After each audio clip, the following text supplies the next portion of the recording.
皆さんこんにちは。 1분 일본어 K です。 여러분 안녕하세요. 1분 일본어의 K입니다. 오늘은 여러 상황에서 유용하게 쓸 수 있는 마법의 단어에 대해 알아보려고 합니다.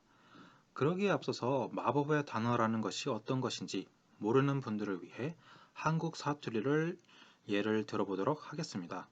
먼저 경상도 사투리입니다.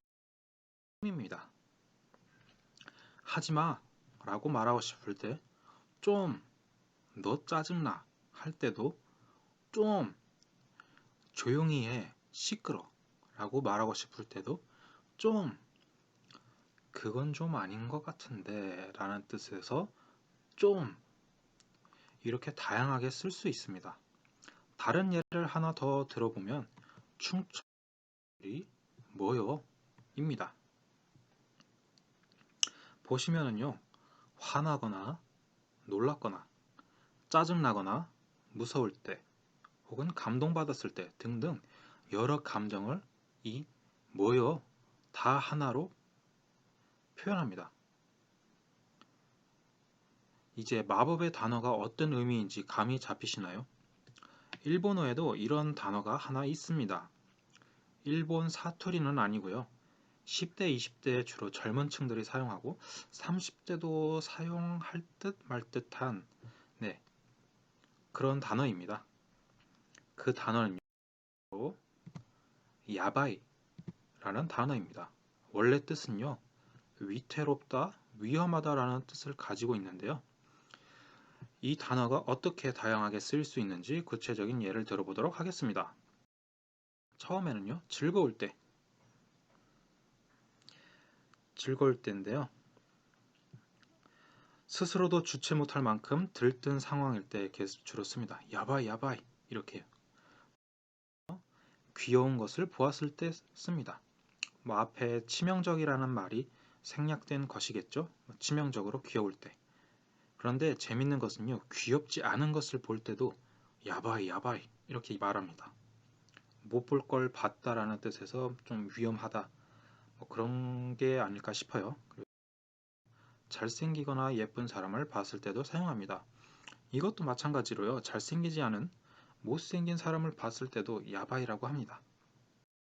네 번째는요, 맛있는 것을 먹었을 때. 보통 맛있다는 표현이 오이시라는 것은 다 알고 계시죠? 예, 맞습니다.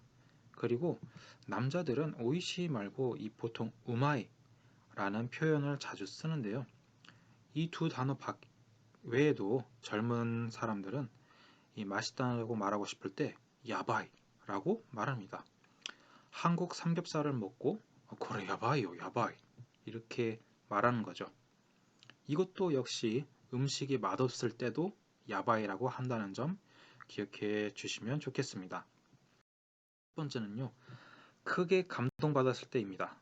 눈물을 참고 싶은데 감동받아서 흘러내릴 것 같은 약간 그런 맥락에서 쓰인다고 보면 되겠습니다. 피곤해서 몸이 무거울 때입니다. 무리해서 몸살 난 적 다들 있으시잖아요. 그럴 때 힘들다는 그 느낌이 묻어나게 야바이, 야바이요, 야바이 이렇게 하시면 됩니다. 그리고 긴장하고 있을 때입니다. 갑작스럽게 어떤 상황에 맞닥뜨렸는데 어떻게 해야 될지 모르는 거예요. 몸이 굳어 있을 때. 그럴 때 씁니다. 그리고 의미가 뭔지 모를 때. 예를 들면 영어 시험을 보는데 아는 단어가 하나도 없는 거예요. 그래서 해석이 전혀 안 되는 상황이죠. 그 상황을 가정해 보시면 이해가 빠를 겁니다. 그리고 첫 번째는요, 무겁다고 말하고 싶을 때입니다. 이렇게 보시면 끙끙대는 게 보이시죠? 그래서 힘겹게 야바이 야바이 이렇게 쓰이는 거죠. 그 밖에도 뭔가 크기가 아주 큰 걸 봤거나 혹은 작거나 그리고 속도가 아주 빠르거나 혹은 느리거나 이럴 때도 쓰입니다. 특징이 보이시나요? 네, 맞습니다. 뭔가 일반적인 상태에서 크게 벗어났을 때, 그러니까 극단적인 상태일 때 쓰인다는 거 감이 잡히셨나요? 네, 오늘은 한마디로 거의 여러 상황에서 쓸 수 있는 이 마법의 단어 야바이에 대해 알아봤고요. 오늘은 여기까지 하도록 하겠습니다. 今日はここまでにします。